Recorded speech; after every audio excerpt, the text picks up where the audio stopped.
How many guards are you taking over him in the West? Over Cade Hooker? Luka, Devin Booker, Steph? Ja Morant, Steph. Hey, Ja. Wait, Ja? I'm taking Cade over Ja. Okay, that's one. I'll take Jalen Green. Chill, I'm bro. waiting. No. I'm waiting. I'm a Rockies fan, but hell no. You wouldn't take Jalen Green over Cade? Okay. Is that- Anthony Edwards. I'm listening. I'll take I'm that. listening. Okay. I'm listening. You Okay. got back on track. Okay. He's hurt, but I would take Fox over Cade. Hell no. Hell Crazy. no. Hell no. Not Fox. Do your homework.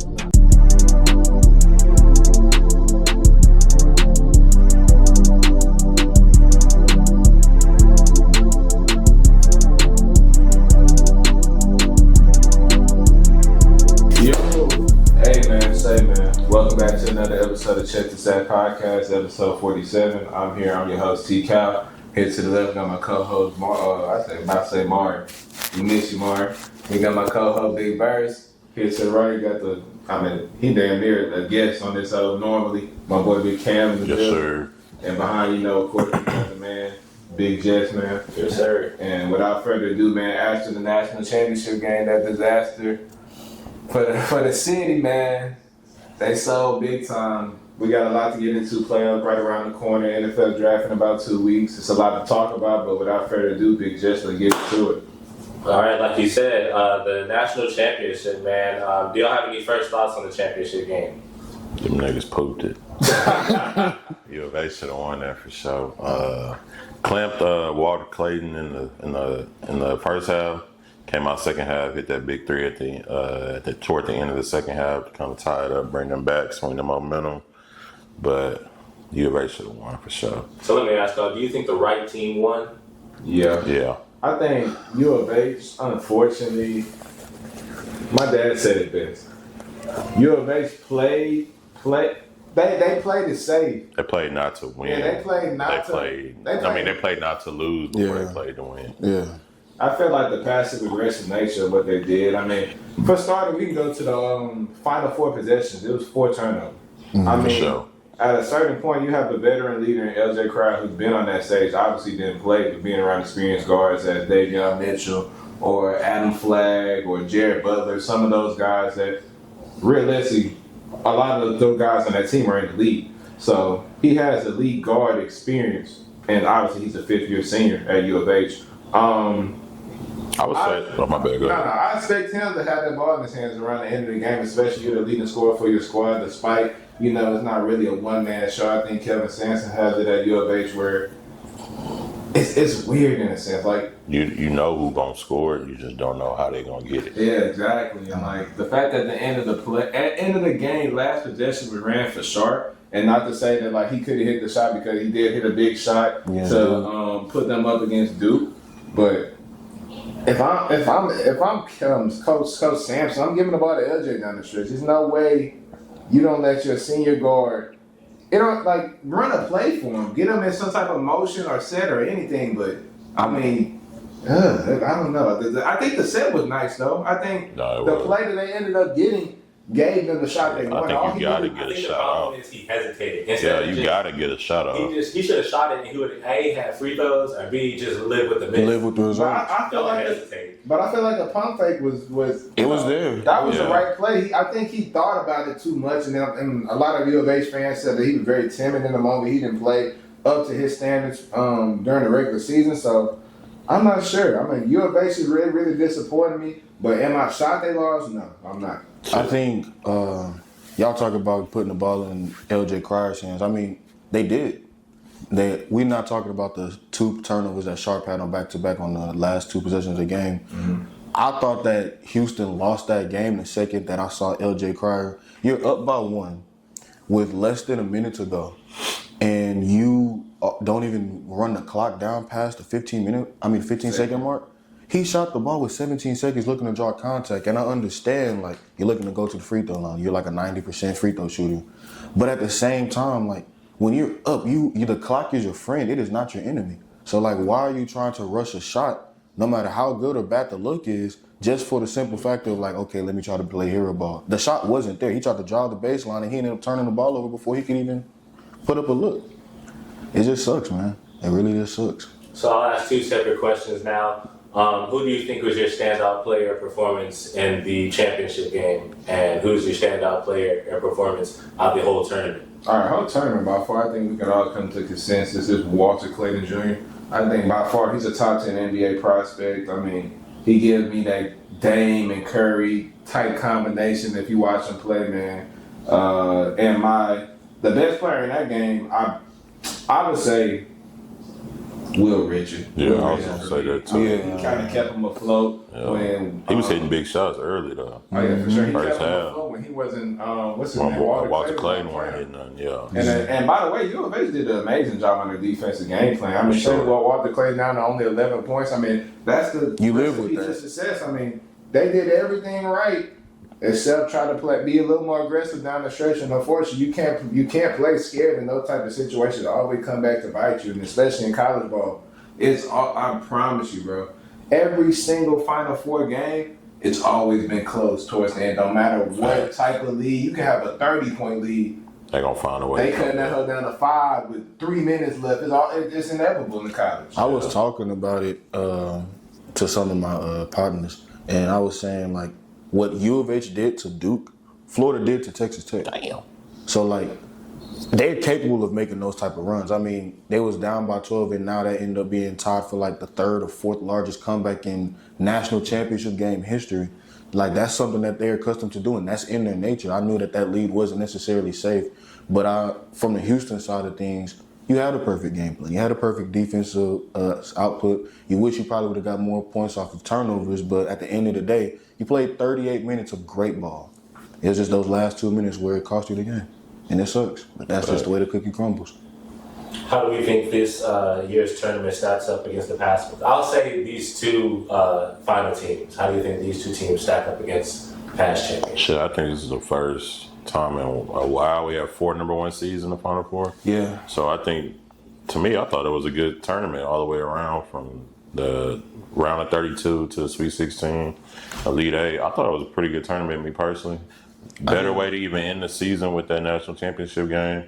So I'm content with it. I think this is probably one of the better ones in the last couple of years. I think a lot of people kind of look at this March Madness not being as exciting because it's not as much chaos. But I'm talking about from the standpoint of like upsets.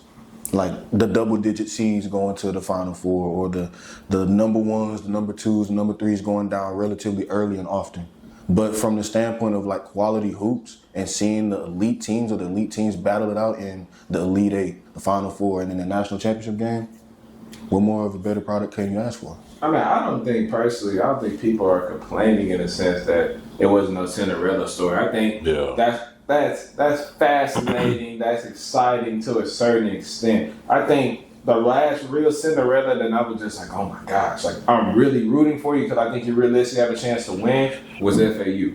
That year when they was dunking everything. Final Four, yeah. Yeah, I think that was the only realistic Cinderella that I was rooting for because I was like, they can compete against these Power 4 schools. You didn't think about Loyola Chicago?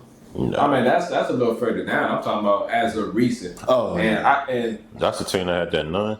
Yeah. Oh, Yeah, sure. that old super fan, Yeah. Shout out to her. And shout out to Elijah Martin, man. Coming Yeah. from the FAU team, coming to that Florida team and made a real huge impact. I mean, he was great all season long, ended up being a national champion at the end of the day. But I think the 4 number 1 seeds and the Final Four gave the tournament what we was missing. It's High level ball. Yeah. high level, top tier program playing against each other, the best of the best. They was running good sets too. The whole, I mean, you got Duke versus Houston, Auburn versus Florida, the 4 best teams in the nation. Debatably, the 4 best players in the country at their positions, too. Whole season. He said, huh? Hey, who was the best player at their position at UH? Okay, maybe not Nobody. player, but how about style of play in terms of how efficient they were on the defensive side of the ball? Oh yeah, for sure. I mean, The one defense. That's what UH known for, though, that great defense. Like, That's they Kelvin gonna hound Sampson. you for sure. That's And, My thing with UH always is like, I don't know who gonna score it when they play. Like I don't know who. Who think- should we stop? I That's think this always was my question. the year we probably missed Shed.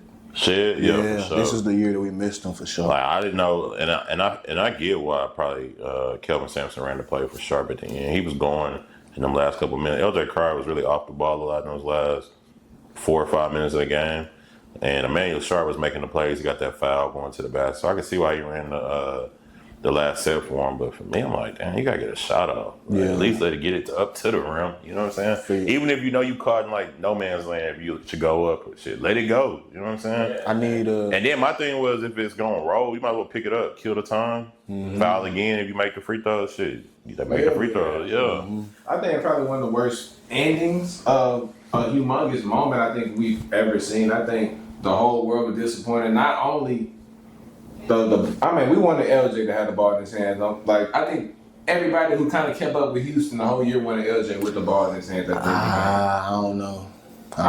You got. I like Sharp. I watched him last year. This year, I think he's pretty good, but I mean, I don't know. I think LJ might have, like you said, might have been a little better for that moment, just because he's been there. Probably can make a better decision, but I can understand why he went with that play late and going through him for the last set. But The fact that we were only down by 2, I would have liked to see Roberts. That's just me who personally. was Robert? You talking about Juwan? Yeah, Oh. I would have liked to see Roberts. That's just me personally. Get the rebound. He's not exactly. I was gonna say I would never run a set for Juwan Roberts. Not last play of the game. They were down by 2. That's the I don't thing. know why you're going for 3. Like me personally, I'm like, Attack the rim. You're that scared to go to overtime. You rather go put up the 3 for game. And if you make it, cool. Yeah. But you don't even get a shot up. That's like what I'm he saying. didn't get an attempt. Like the way that game ended, like Florida. I mean, I guess if you're Florida, you are happy, but in a sense, it's like, dang, like it wasn't the thriller, or it wasn't the. It was like, Thank you. what? Like really? Like, At least get the ball up to the rim. We ain't get no shot off in the last 2 possessions. That's crazy. and 4 turnovers on the last 4 possessions. So that's it goes to show, man. It don't matter about your experience or you. The moment can always be too big for anybody. No Piss matter. down your pen. Exactly. Yeah. Unfortunately, Too you big, have piss down your leg. Yeah. Hopefully one day when UA should be a national champion, but not today. I thought we was gonna avenge Fly Shalama Jamma. All right. Well, speaking of teams that came up short, let's talk about a different type of bounce back. We got we're all surprised about the Nuggets firing Mike Malone. Absolutely. I think What does that mean for the rest of the West? Man, I think I personally, don't know. Denver is out. I think you can't necessarily call Denver contenders. I want to talk about this for real. So let's really get into it. Before you dive into this, I just want to point out that I believe their governor made a quote to the team after the firing of Mike Malone and the release of their general manager. You know what he said? What? Go out there and have fun. Who said that? The governor? Yeah. Man, for starters, man, Mike Malone, he's a hard-nosed, old-school type of coach. So obviously he's not going to rub off on everybody, the right way in the sense. And from what I heard, that the team didn't like his rugged coaching style in the sense that he was softer on the star players as a Jokic, as a Murray. But, I mean, my argument to that is, shoot, who the hell averaging a 30-point triple-double? Yeah, that's what I was going to say. In a playoff Me rise. personally, I don't see how you there 10 years and all of a sudden they don't like your coaching stuff. I also think they said the GM, that's why the GM got fired as well, because They they didn't were see eye to conflicting eye. each other. Yeah. Because one, the GM wanted to go with the younger draft picks that he drafted, but Mike Malone, he wanted to go with the veteran players like Russell Westbrook and DeAndre Jordan. But wouldn't you want to treat that bad relationship kind of similar to how LA treated their relationship between Shaq and Kobe towards their dismantling? Wouldn't you want to just pick a side rather than rip the Band-Aid off completely on both sides, especially this close to the end of the season? Like, the playoffs is right around the corner. It's not like they're a team that's tanking. They're a top 4 seed currently, and even though they could realistically fall into the play-in still, mathematically at the time of this recording, who's to say that they can't at least potentially make some type of noise to salvage both of their seasons and careers as at least working for Denver? I think Mike Malone gonna be straight. I think he'll be a head coach in no time somewhere. Fast and Yeah. Oh, yeah, for sure. But me personally, I think it's probably bigger than the players. I think it's probably like an organizational thing. I read reports that they ain't like each other, the coach and the GM. Like you said, going with the younger players over the draft picks and the older players. I think it's probably just an organizational difference, and they just decided to go their own way. To your point about Shaq and Kobe, I don't think they Shaq and Kobe like, so I don't know if they would, if that's even worth going through. Nah, I'm talking. GM. Yeah, Oh, GM. Oh, yeah. I see what you're saying. That's what I'm saying. You got to. So then, in that sense, I mean, yeah, I can see it, but I feel like if it's gotten to that point where you got to fire both of them, it probably done went to a point where it's kind of too far. And then they keep talking about that press conference Mike Malone did 2 weeks ago, talking about like the players suck, they don't watch the film, like things like that. And to his point, he probably was referring to those younger players, like, hey, y'all not watching the film, but y'all telling me y'all want to play. How can I put you in? And I think that's a slap in the face to those older guys, your Russell Westbrooks, your Aaron Gordons, your Jokic, Jamal Murray's. People that take the crap. People who take, and the crowd, and been there and know what it takes to get to where they're going. So professionals. So I think it's definitely unjustified that he got fired. Absolutely. And another thing I want to say, Michael Porter Jr. and Jamal Murray, I hope y'all find your realtors. Y'all get all. Jamal Murray not safe? No. This is me. This is me speaking. I think Jamal Murray and Michael Porter Jr. is gone at the end of the season. I think Jamal Murray unavailability throughout portions of each season or postseason plays somewhat of a role in this type of firing. Obviously, it can go to relationships and things of that nature, but Jamal Murray hasn't been good in the postseason since his finals run. And we can be honest, like, Jamal Murray has his first where he hit a big shot here or he hit a big shot there, but have we truthfully seen, you remember Bubble Jamal Murray, the untucked jersey Jamal Murray that was going 50? Ain't Murray like a year or two off of ACL though? Yeah. But I'm not giving no excuse for that point. Yeah. I'm looking at the league. It's nothing but younger and younger superstars that are getting better and better over time. And with Denver, it's like, yes, you have Jokic. Jokic is playing at an extremely insane level, but Jamal Murray, it's weird with him. It's like I agree. Like, look at it at this standpoint. Why has Jamal Murray never been considered in that all-star realm of guard? Because he in the West. But like even still, he not better than nobody in the West. But if you're not investing that level of money, being confident of this dude being your two options. See, but I think I feel what you're saying. But in the NBA, what he getting paid, that's not a lot of money compared to what the stars are making. I think he probably getting like 150 something. And the Nuggets invested the max. What he getting? What was the max at his time for his position? It had to be like 187. It couldn't be 2 something. I think didn't he re-up as soon as they won the championship, if I'm not mistaken. But they won the championship like what, 3 years ago? No, that was what, 2 years ago? Jamal Murray is 5 years, 150. Yeah, that's what I'm saying. That ain't no crazy contract in the NBA. That's like everyday money now. That's doable. 5 year, 158. So I'm like, if you getting off of Murray and you getting off of Porter, who would you go get? I mean, it's nothing but valuable assets out there to go get draft picks. That's what I'm saying. I don't think they should get off of him. I feel what you're saying. He do got to play better. But in the NBA, I'm like, who would you get off of him and go get? I mean, shoot, you never know until you go try. We never thought Luka Doncic would have been available. That's right. I feel like that was a once in a lifetime. I've heard potential rumblings about like if the Nuggets are kind of all in terms of trying to maximize Jokic's potential and they want to make some type of move for like replacing or at least reinvigorating that franchise. Who would they get?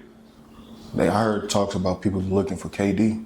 A disgruntled superstar paired up with Jokic. I don't know how. I don't even think KD would. It don't sound good to me either. I don't think but KD I'm just looking at it from the standpoint of like when Well, teams. never thought he would have went to the Warriors. Exactly. KD come to Houston. Please.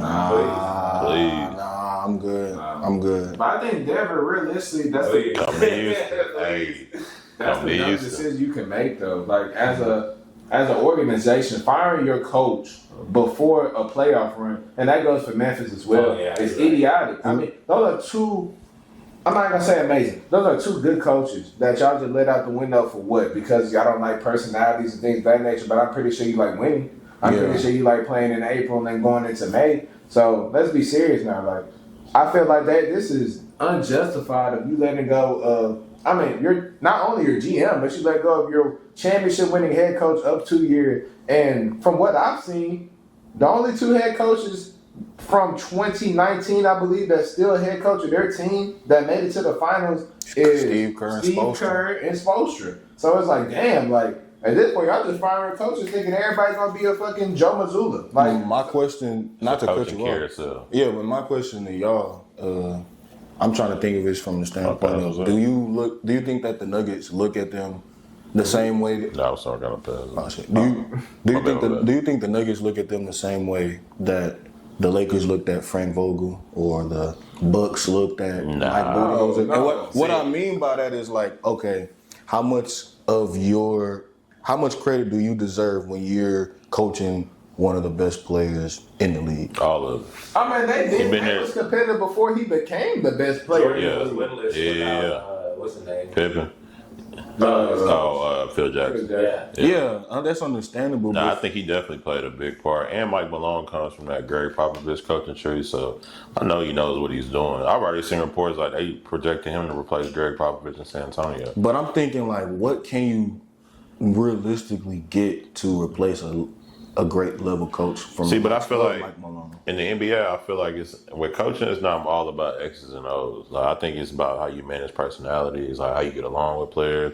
And I think on that standpoint, they probably feel like we just need something fresh. Like we got to, and especially if they fired the GM, I'm thinking GM and the coach not seeing eye to eye. It's probably dwindling down, starting to affect the team. We got to get a fresh start. And I think when you're running a business as well as a team and you paying high-level $1 million players, I think you got to be willing to take that risk. Now, granted, I think if it wasn't maybe a Jokic or the Hornets or somebody like that or a lower-level team, I think then maybe you keep the coach and you might blow up the players. You know what I'm saying? But I feel like with Jokic, you got to try to keep him happy. Jamal Murray, whoever the case may be, you got to try to keep those players happy. So why not go with a fresh voice, fresh coach, just like the Kings did? But I'm not complaining about what you're saying. Everything you're saying is very justifiable. But why? I don't think they should. That's what I'm saying. No, I agree. I don't think they should have. But I'm just thinking from their standpoint, how they probably going about thinking about it. Mm-hmm. But for me personally, I think Mike Malone's a great coach. I wouldn't have. I think he did a lot this year, and they weren't that good. And I blame they're still in contention. contention. That's what I'm saying. I think they're still in contention. What, to 3 to the 4 seed maybe? They could get his. So you can't really say it's Mike Malone not doing his job. He got them boys to the 3 and 4 seed. And they having all these problems. I think it's not him. But I definitely don't think it's justified. But I think when you're dealing with $1 million athletes and $1 billion owners, I think they're going to be willing to switch it up in a heartbeat. Just imagine how solid that relationship between him and the general manager and the franchise is, to the standpoint of those guys lost their jobs not even 2 years removed from their championship. That is crazy as hell, man. But that just shows that like organizations just don't care about you winning. It's what have you done for me lately? And unfortunately, Denver, they're sliding in the West from being the top 2 seed to potentially being the 8th seed in the playoffs by the end of the week. It is really justifiable. Why the West is so tight. Do y'all have anyone in mind? Do you think that could replace him, or do you think they should just move forward with the assistant coach? I mean, that assistant coach, from what I've seen, he's an NBA coach, head coach. I don't even have nobody I would think to go replace. Yeah, nothing off the top of my head. I would wait till the end of the season and kind of see where it's shaped, but I'm pretty sure they're gonna go with the assistant coach, ride them into the playoffs, and then go from there. Yeah, they ain't got much of a choice. Is there a team that benefits that most from this trade? Oh, most definitely. I get really every seed below them, I guess. I don't even think so. Every team in the West by far benefits from this trade, because I don't lie. But Cam's point, I don't think it's here. Yeah, I don't think it's a big fall off, me personally, just because they're gonna go to the assistant coach who been there probably X amount of years with the same coach, going through those same practices, same game plan, probably similar thought process. So I don't think they fall off from that standpoint. Now maybe they fall off from a chemistry, like they not all together right now. They kind of everywhere. But I think at the end of the day, ball is ball. Put that thing in Jokic's hand, and y'all just be ready to shoot. Yeah. All right, so while we're talking about the West shaking up, let's shift to one of the young threats in the Western Conference. Are we still confident in the Thunder heading towards the playoffs? Absolutely not. Yeah, I've been said that, and I've said that for many weeks and many months from now. Charles, you could attest to this. I have absolutely no confidence in the OKC Thunder. They're very young. Shai Gilgeous-Alexander is a superstar. He's going to win league MVP this year, despite I'm thinking Jokic is the best player in the league. Yeah. But youth. inexperience, players not showing up when the lights get the brightest. I mean, the past 2 games, showed you all you needed to see. Jalen Williams getting punked out there by the Lakers. It's only so far you can go without the rest of your guys give you at least regular season averages. They're playing extremely below their standards. Jalen Williams and Chet Holmgren look like ghosts out there. You don't even know who they are. They're just 2 bodies on the court, useless at a certain point. You can't stop nobody on defense, and you can't get you a bucket. Shea, if you think Shea gonna go out there and give you 40 to will you the wins, you're sadly mistaken because the playoff whistle is gonna. It's a true thing. Ask James Harden. Ask all these guys that's kind of more reliant on them free throws. That's why their points average is that high. That's why they're so effective on these games, like a Joel Embiid. And unfortunately, when they get to the playoffs, they end up stinking it up. So what are their strengths and what are their weaknesses? Their strengths is obviously their defense. I think they're a great defensive team. Their weakness is obviously consistency in those primetime moments, and I feel like last year is going to be a continuation of this year because I haven't seen any growth from Jalen Williams or Chet Holmgren or any of the role players.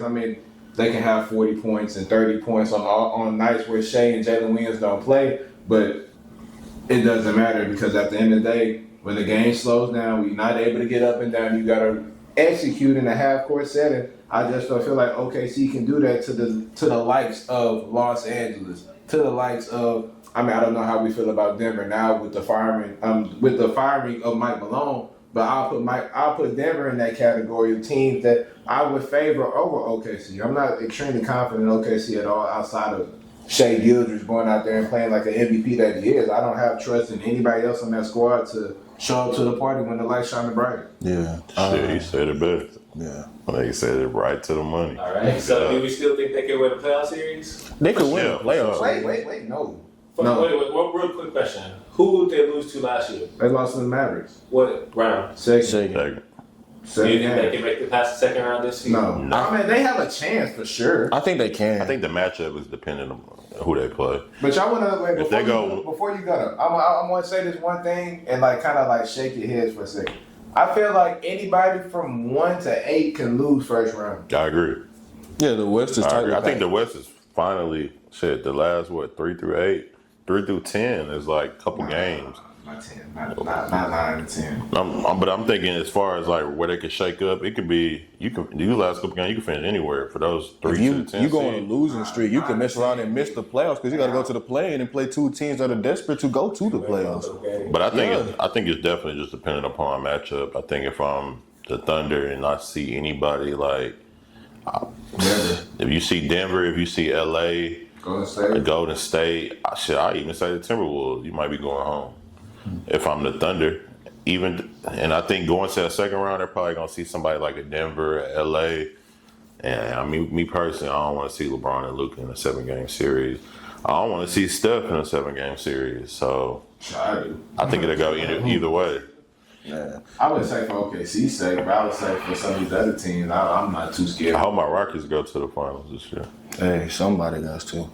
But it's kind of hard because I was high on OKC, and I guess to a certain extent I still am. I do respect their grind in a sense, but when they're going up against in these primetime moments, looking for levels of consistency from guys outside of Shea Gilgeous-Alexander, it's kind of hard to have any confidence in them when they're going in these high leverage moments against teams that are worth a damn. Obviously, they were at one point on pace to win 70 games or more. But we've seen that that's kind of cooled off a bit. We'll see how they level up in terms of getting back to their elevated level from what we've seen for the most part of the season, or if they'll kind of continue going down to that level, especially with the fact that they're no longer going up against some of the bottom-feeding teams in the NBA no more since it's no longer the regular season. So I think it's hard for me to sit here and just give a whole bunch of faith to what OKC is capable of doing in the playoffs. Because for the most part, what do we expect them to do in the playoffs? What is their ceiling at this moment in time? We obviously think it's potentially the finals, but is that ceiling closer to them where they are right now? Or are they closer to the floor, which is a second round exit? Who you got in the final? Me personally, I think the easy choice would probably be LA versus Boston. But even with that being said, That's kind of what the majority answer in general. OKC is probably the next best team to do so, but like we've seen them go on this little slide, especially with them in the way that they looked against the Rockets. It's like if you catch them on a good day, anybody can beat them. And it's the Western Conference, so there's a lot of teams capable of having good days, let alone great ones.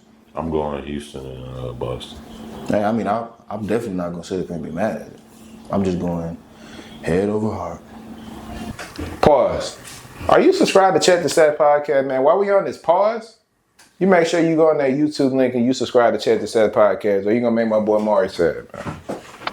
I'm gonna do something crazy. All right, so playoff times always brings out the stars and the award debate. So let's go ahead and get into that. Who was our MVP, defensive player, coach of the year, and sixth man? I think we all can consensually say that it'll be Shedeur Sanders, unfortunately. Now, I do say that Jokic has been the best player of this season, and I think in the league in general. But I think records, it's gonna obviously sway heavily in Shea's favor, especially with the numbers he's putting up. So I don't think it's really debated Shea. Yeah. I'm going Shea up for MVP. You said defensive player of the year. I'm gonna go Dyson Daniels. Went crazy this year and locked up everybody. Cost me a lot of bets. Coach of the year. And for starters, Coach of the year, I'm gonna go Ime Udoka. Let's keep that on that defense player of the year. I do not like y'all. That's because Draymond Green went on ESPN and pleaded for the deploy. Now all of a sudden he's the favorite for the defensive player of the year. No, he's not. What did he do against us when he just played us? Little to nothing. Like obviously great players gonna make great plays. He made great plays in that Lakers Warriors game. Like every great defensive player they will make a couple of great plays. But at the end of the day, I don't think just because you go on a mainstream platform pleading your case for defensive player of the year, your stakes raised from he wasn't even in the discussion. Now he's the league leader for defensive player of the year. Yeah, the odds changed That's tremendously. insane. So I didn't know that. Dyson Daniels is an amazing pick, and I would want to trade you. But I want to give it to somebody who's well deserving of it. If he reaches the games played, which is Amen Thompson. I think Amen Thompson by far has been the best defender in the league. Asked Steph Curry about him 3 points on 1 of 10 shooting. It was a complete clamp down. He's been great all year long. Block shots, steals, guarding your best player. I mean, you name it, he does it. And I feel like he doesn't get enough consideration for the award just because maybe he's young or maybe we didn't have the level of respect until now. But I think by far, Ben Thompson has been the best defender in the league, and he does it. He can guard you 1 all the way to your 5, depending on who your 5 is for real. So I think Amen Thompson should be the defensive player of the year. I'm leaning the same way. Amen Thompson has been electrifying on that side of the ball like nobody's business. Do y'all think it's because y'all watching more? Nah. I think obviously there's going to be some level of bias, but even if you just take a look comparing him to the other guys, I mean, like what is something that Amen Thompson can't do that Dyson Daniels can? Dyson Daniels broke the steals record. He broke the steals record. You don't think Amen Thompson is capable of doing something like that? Yes. I really don't care what you're capable of doing. I'm going off of what you're doing. Yeah, he did. Oh, I thought he was just leading the league. I know he broke the record. Broke the record for most steals in the season. But I'm looking at it too, like your versus. But I agree though. Amen Thompson he can guard 1, but I think Dyson Daniels can guard 1 through 5 too. When we talk about your block, he's able to rim protect. I think Dyson Daniels is too though. No. Y'all watch the Hawks game? We talking about Amen Thompson are we see like Amen Thompson's versatility. Dyson Versatility as well. Everything that Amen Thompson can do, I think Dyson Daniels can do. You think Maybe not to the level of that's the problem because we watch Amen Thompson more, but I think he can still do what Amen Thompson does. I think that's the problem. We're not y'all talking about what you can do. Let's talk about what you can do have better. done. No, it's about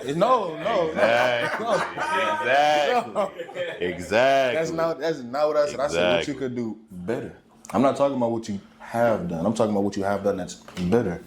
Okay, so what has Amen Thompson done? I think besides just we watch him and he plays really good defense. I think if you just take away the fact, that he's like majority of the NBA world's favorite young ascending player or the second best player from his draft class by far, hands down. It's just you understand his level of versatility that he's got at his position. His athleticism really helps him in a lot of ways that you typically just don't see from the guard level position.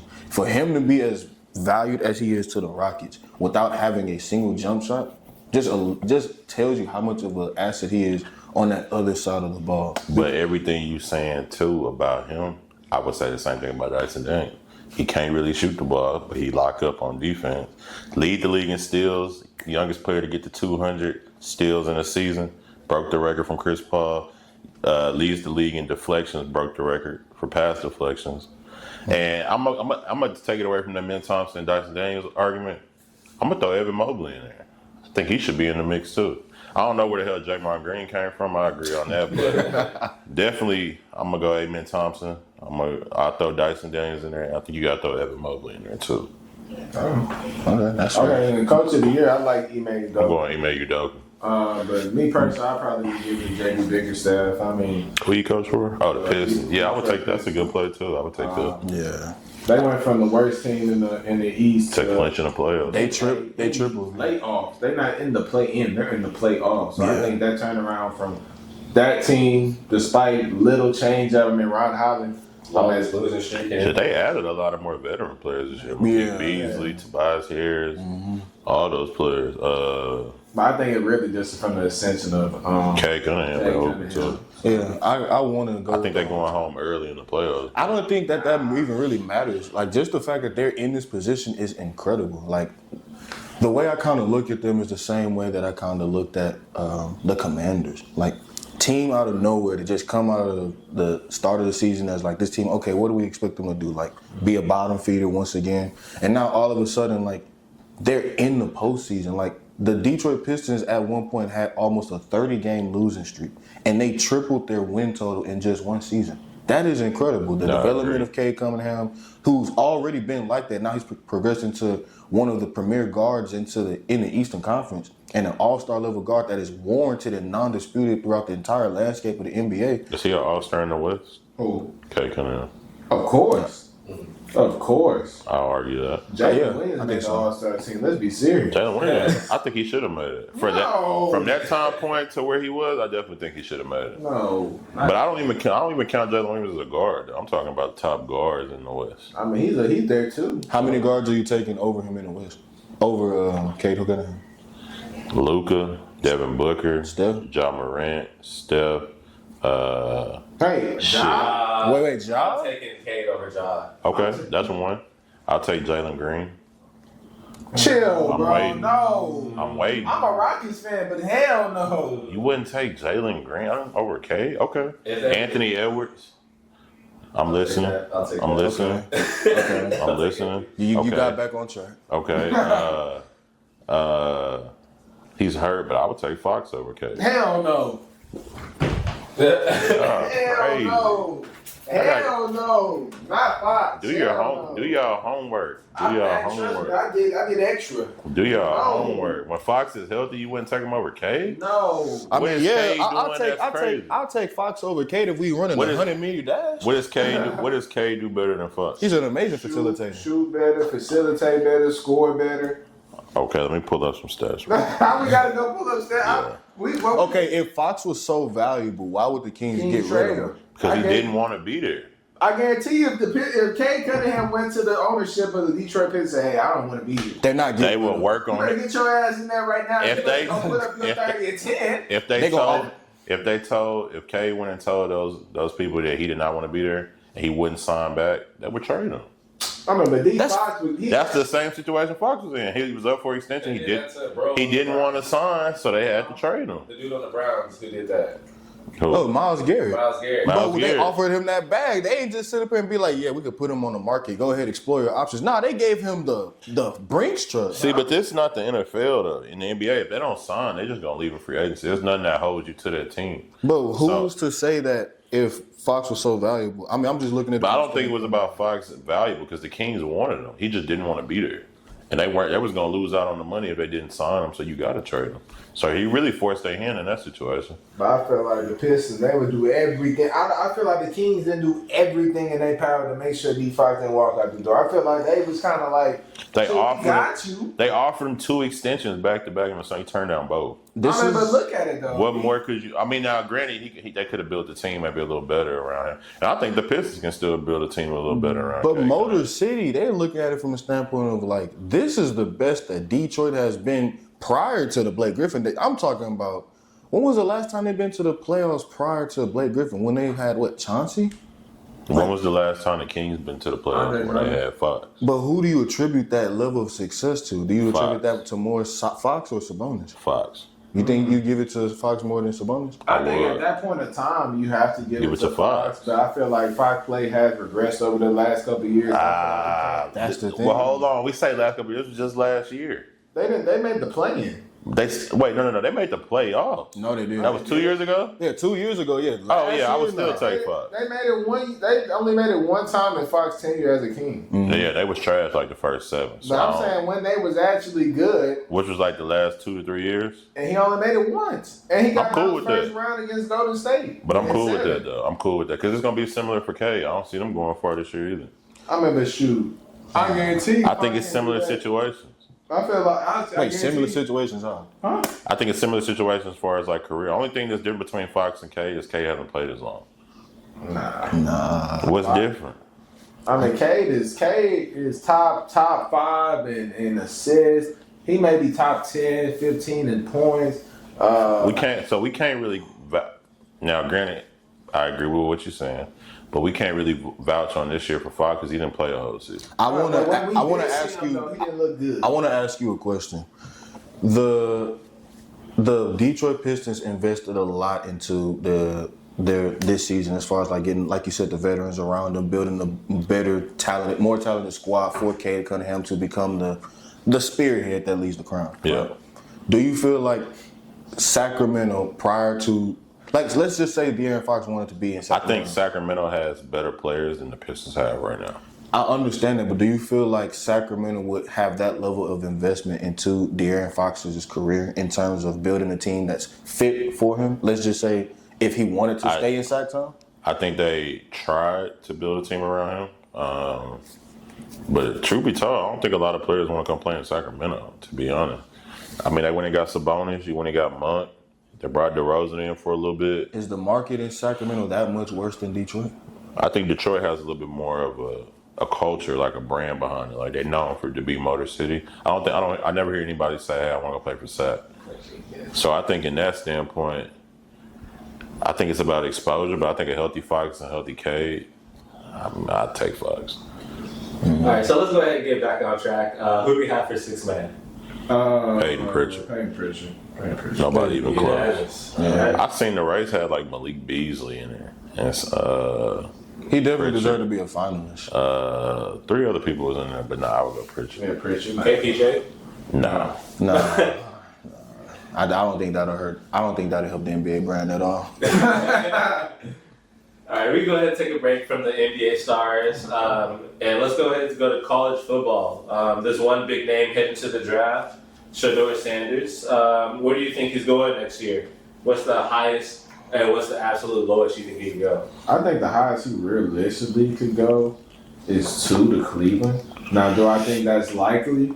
Absolutely not. I think Cleveland has brains in their front office, and I feel like they'll go with the best player available, which will probably be Abdul Carter or Travis Hunter. Pick your poison, what you need more. Not to cut you off, but what do you feel like Cleveland would do at the QB position? Do you feel like they'll just continue riding it out with DW4? No, I think realistically, you should go get Tyler. Shoot, I said it. He got the right first name, Tyler Shuck out of Louisville. I feel like we can get him in the 2nd, 3rd round. He's gonna be day 1 ready. He has 7 years of experience in college. I think he's the 2nd best quarterback in the draft. If you watch film for film, if you go throw for throw, I don't think it's too many quarterbacks in the draft outside of Cam Ward that's competing with him. So I feel like Shedeur, the highest he can go realistically 2, if Cleveland just goes desperate, he's like, dang, man, positional value is so needy at this position. and it's only a once in a lifetime opportunity that we have the potential to get a franchise-changing quarterback, then you go Shedeur. But realistically, the talks that we're hearing out of Cleveland, I don't think that's the plan whatsoever. It feels like the plan is going to be Travis Hunter or Abdul Carter. And I think the lowest that Shedeur can realistically go in this draft is 21 to Pittsburgh, around that range. I feel like there's not too many quarterback needy teams at the moment right now, so his market is a little small, but I do feel like he has about 2 to 3 teams that can be eyeing him realistically when the draft comes in about 2 weeks. And I feel like the lowest he can go is around 21 to the Pittsburgh Steelers, and the highest could be 2 to the Browns. And I don't think 2 is likely. So 21 seems a little more, So there's no world where he's the number 1 pick. Absolutely No, not. no. No GM don't want to lose their job like that. No, I think There's he's. also no world where he's a 2nd round pick. Hell no, he's a quarterback. Positional value saved him. Yeah. I feel like in any other draft, I feel like if he came out last year, he would have been 2nd round for sure. But I feel like this draft saves him a ton. So to your point, I don't know nobody talking about the dude from Louisville, Tyler Shaw. I got to watch this film a little bit more. But highest, I would agree. I think he'd probably be going to the Browns. I don't see him going to the Browns, but I probably think if that's his ceiling, I think the lowest I can see him going probably is 21 to Pittsburgh. I think if you pass on him in the 1st round, I don't think you get anybody else better at the quarterback position. Maybe Jackson Dart. They trying to sneak him in there. But you still got guys out there like Milroe, Will Howard, who I think are going to go in later rounds and probably could play, impactful football later down the line. But I think he's a 1st round pick for sure. I think the lowest would probably be the Pittsburgh. Well, I think we're all unanimous. Don't sleep on the Jets, though. I think they could draft him too. Yeah. They just trying to field some 2-year deals. I think they good with they are. He trying to rebuild the culture the right way. But I think Fields, I signed him to a 3-year deal, but the money was real low. So I'm thinking you bring in a rookie quarterback, let him compete. You still got him on his rookie contract for 4 years. Whether it's Shedeur or anybody, I think New York is a sleeper to take a quarterback. Twice. I mean, I think in the NFL it's all about competition. Like even with Anthony Richardson and them signing Daniel Jones, like Justin Fields went 4-2 last year as a starter, but I mean we don't know what it's going to look like in a full season. You know what I'm saying? True. So I think a sleeper spot for Shedeur Sanders is maybe the Jets. I think we're all unanimous about how high he can go, which is Cleveland. And then with the Pittsburgh stuff, it makes sense, obviously. If I'm Pittsburgh, I don't think I'm in a position where I want to wait for him to fall that low. Just because of the fact that while there aren't too many QB needy teams, I'm just looking at it from the standpoint of like that value is so inflated in the NFL where it's like if you don't have a guy, then you're shit out of luck. This is gonna be kind of shocking, and I wanna test the fire by playing devil's advocate. What about 11? Who got 11? Them boys in the Bay. San Francisco? Nah. If they put the pressure on Brock Purdy in terms of his level of production, in terms of his level of what he's capable of doing when the assets are all around him versus when the assets are not, comparing to him playing on a contract year, looking at it from the standpoint of like, okay, we've never really invested a hell of a lot of cash and capital into a quarterback in our franchise's history since the likes of, say, who? Alex Smith? They never paid Brock Purdy? No, he's still on his rookie contract. So I'm looking at it from the standpoint of like, okay, if he does that, if the 49ers in that position, then it's like, what is stopping them from pulling a fast one and just taking what they could get in terms of a quarterback that is 1st round gradable, a quarterback that is quite clearly, in a lot of people's eyes, the 2nd best player at his position? Why not take a chance on him when you already got an aging roster? You want to save as much capital as possible, so why not go ahead and go young at the quarterback position? I think Brock Purdy already is young at the quarterback position. I think he 24, 25. Mm-hmm. And me personally, I think in the NFL, and especially where the 49ers are coming off the season that they just had, I don't think they in the space to take a lot of chances as far as like quarterback goes. So if I'm them, I would do in my opinion, the smart thing, go ahead and play Brock Purdy.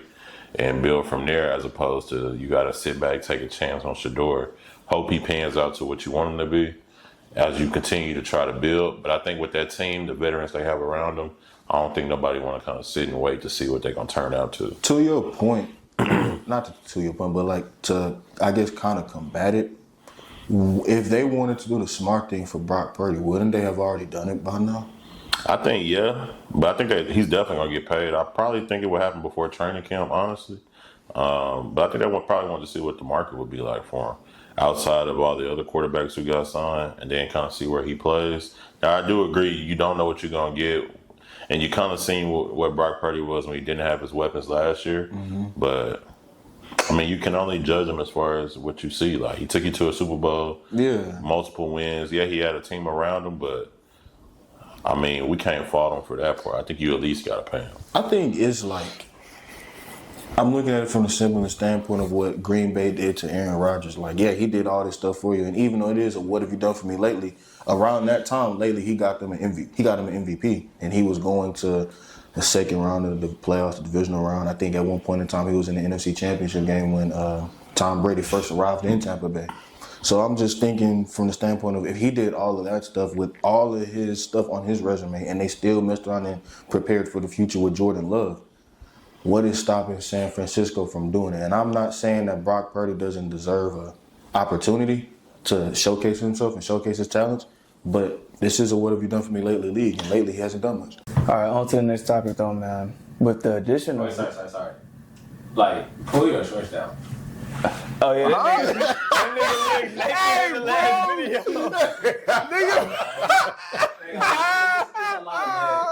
Like, nigga, in the last video, I say, where the fuck is your shorts at, nigga?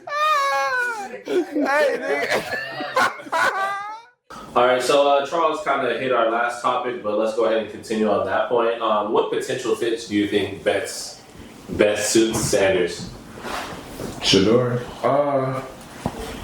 I think a hot one right now is the Saints. The weather-wise, I mean, you have domes for about 2 of your games. Tampa is very sunny, and Carolina depends what time of the year you play them. But it's going to be a really good weather division for sure. I don't know. I'm not too high on Shedeur. I don't see nothing elite about Shedeur, and that's me personally. I think he's good. He's good at a lot of spots that people think he's great at, but I think we've seen in prospects in prior drafts that shown elite traits, and just because we just don't have a lot of guys with elite traits outside of Cam Ward, really him saying he has a lot of elite traits is kind of a stretch. I think Will Howard is a top 3 pick, quarterback was. Oh man, I was about to run. He said top 3 pick. That's why I was like top 3 quarterback. Yeah. As far as after that too, I don't know what's up with you and He's not Tyler better Show. than Jackson Dart. what did he say? Same name. Oregon? Oh, Dylan. Nah, hell no. He undersized. I don't know where does the Tyler Show talk come from? Because I done seen Louisville play this year, and I don't see it. He not bad. You look at his film from there in Texas Tech. He straight. Where do you see him going? I mean, like realistically, I mean, like what round do you see him going? Probably top of the second. Top of the second. The bottom of day. We 2. would have been talking about him. I say bottom of day 2, so like round 3 minutes. So who is he better than Milrow? Yeah. Yes. I think he's better now, but I think Milrose is the type of guy that you bank on potential. And I feel like with Shedeur, taking it back to that topic, I feel like that. Let me see where they got him ranked. I need to hold on. New Orleans, I think that's probably the best spot for Shedeur. Me personally, I feel like Tyler Show finna be 26. You taking that? Hey, all that experience that went in last draft class, you not. He went to Louisville. Joe Burrow came out at what? Joe Burrow went to LSU. Okay. Played top of the top. Lamar Jackson went to Lamar Jackson. Josh Allen went to Wyoming. What's the point? Yeah, you can't do Josh Allen, Lamar Jackson, LSU, Joe Wyoming, That's what I'm saying. But look at the type of athletes we're talking about. Look at how much of a developmental project Josh Allen was. Josh Allen was a first-round pick. Yeah, he was also banked on the fact that he could develop into Everybody something outside y'all of a freak of nature. Everybody y'all just named was first-round picks. And you don't think that... Yeah, so I feel like if Tyler Show was who we saying he could be, we would be talking about him. So are there no such things as diamonds in the rough? No, I'm saying there definitely is. But we talking, y'all saying he's a top first-round pick? No. What y'all saying? I said bottom of day. No, y'all said second-round day 2 pick, right? I said bottom of day 2, so... Okay, bottom of day 2, 4th pick. Okay, I can see that. I can see that. But second round, I feel like we'd have been talking about him by now. I say day 3.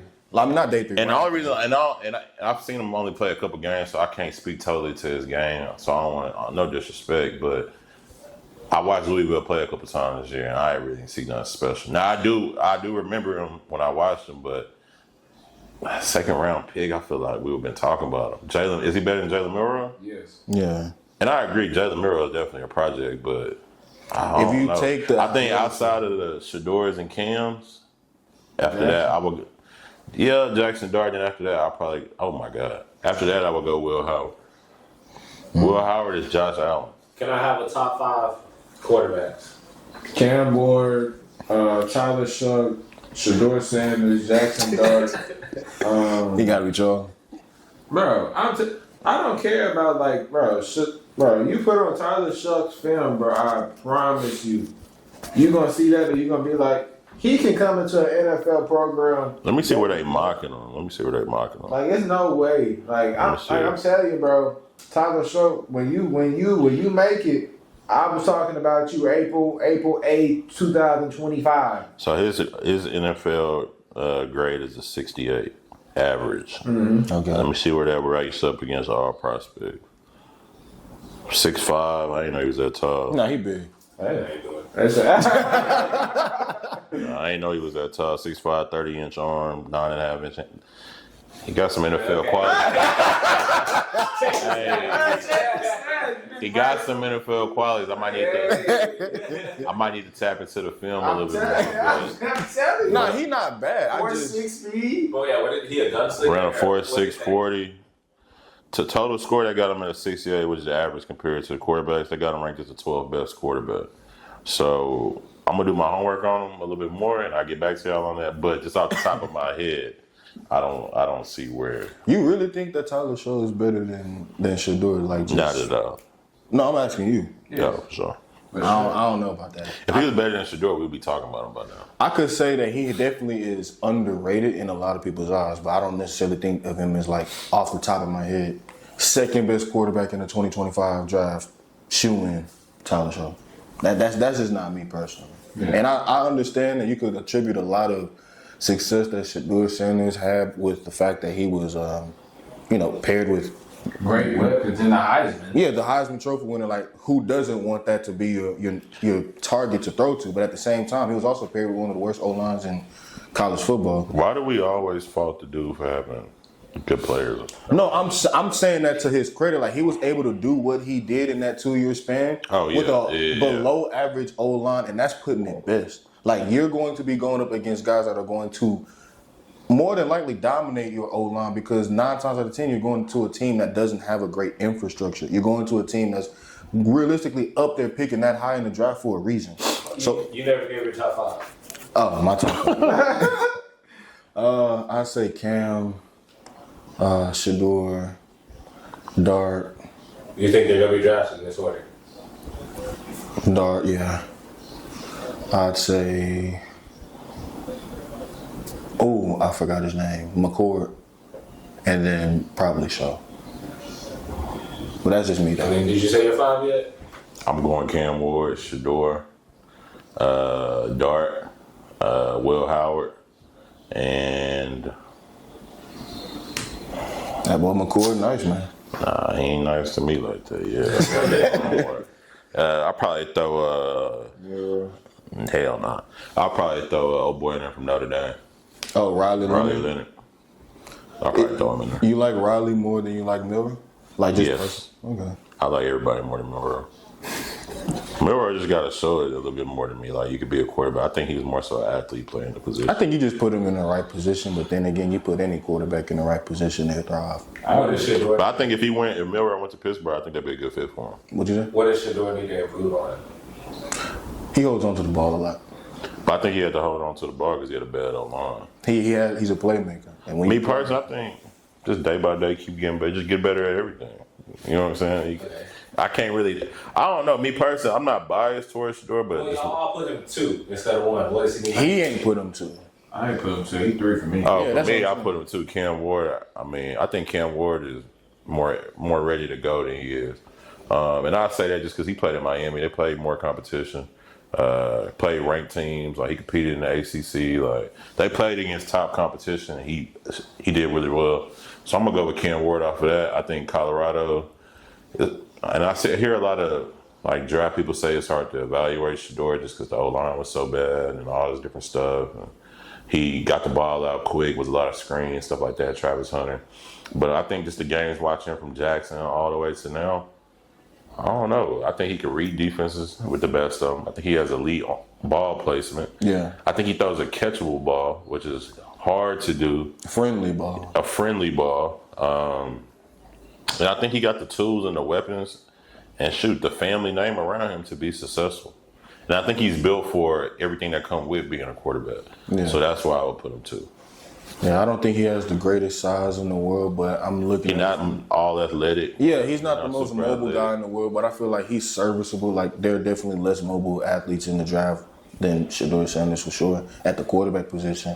I think his ball placement skills is pretty, impressive, even if it's underwhelming for what we would typically see from a quarterback in a draft class. But this draft class, he's upper class because of the fact that he was one of the best passers in the country in terms of completion percentage, albeit because of scheme. But even with that being said, that's the situation that's given around him. When you have those elite level weapons, you want to get the ball to them as quickly and as often and as much as possible. And he played with 4 different OCs in 4 years. I think we have to take that into account too. And to be that damn effective and albeit, 5th in Heisman voting? Like, he was one name short of being in New York with his Heisman Trophy winning teammate in Travis Hunter. It's like, it ain't like he was just A scrub. yeah. Do you think NIL money plays any factors into him staying, or you think he 100% going to the draft? Isn't he a Deion senior? Sanders, son? Yeah, isn't he a senior in general? No, you got a certain time before you like, by then you were in. Like, once Yeah. you go to the combine, Okay. Yeah. I don't think no money could keep them in the college. yeah, he did his They form. rich regardless. And it ain't like he needed, like, hey. He endorsable. He's signed by everybody, so I know money not. Nike. Yeah, I know money not the issue. Plus he got prime time in his namesake, so Yeah, he good. it for ain't life. like he gonna be needing that Skrilla anytime soon. That shit, they brought back all the primetime shoes. It's funny because they're kind of hard to me. Like, I feel like I You get get you a pair too. I don't know about the hot tops, but they have like a low version. But I be seeing people Wait, rocking I gotta them, see. though. I never seen them. They be hard on feet. Like you never seen the shoes everybody wearing? Unless you talking about them shits that be on Madden. Josh Allen wearing one, man. You talking about the cleat? I'm talking about the shoe. Oh yeah, I definitely haven't seen the shoe. I don't know what that look like. It's just without the spikes. Yeah, basically. Ain't nothing too impressive. Damn. But with that being said, man, Oh, just a colorway right I here. said get those shits away from me. Yeah, Nah, but to like the. Oh, go ahead. I'm We're sorry. concluding episode 47 of Check the Set Podcast, man. We appreciate you if you made it to the end of the video. Make sure you like, comment, subscribe. Tell us your favorite part of the video, man. Versea, Cam, always been a pleasure. Big Jess in the back with the question once again, man. And lead at what you doing. Verse, Cam, y'all got any last remark before we get out here, man? Rockets going to the finals. prayers out to the shark, because I know you got heart, and I know that sometimes in these dark situations you don't want to hear the truth, but you need it. You need the facts, and if you need them facts, prayers out to you for checking them stats. This nigga Jones. Ain't they guaranteed the two? Boston? Or are they still like Pat rivalry Bell? added as a threat to get the one? Next time I need you on the pod. I swear he was overseas. Who? That's it. Send it out back. That's up. I seen an interview. He was like, if you had a ransom how much would you be able to like contribute in cash? So like somebody asked Pat Bev, he was like, "That's a trick question." Like, he's like, "You think I'm broke?" He's like, "I got $1 million in the bank right now." He was like, "Matter of fact, I got 20,000 cash on me." When got a backpack, poured it all out. Damn.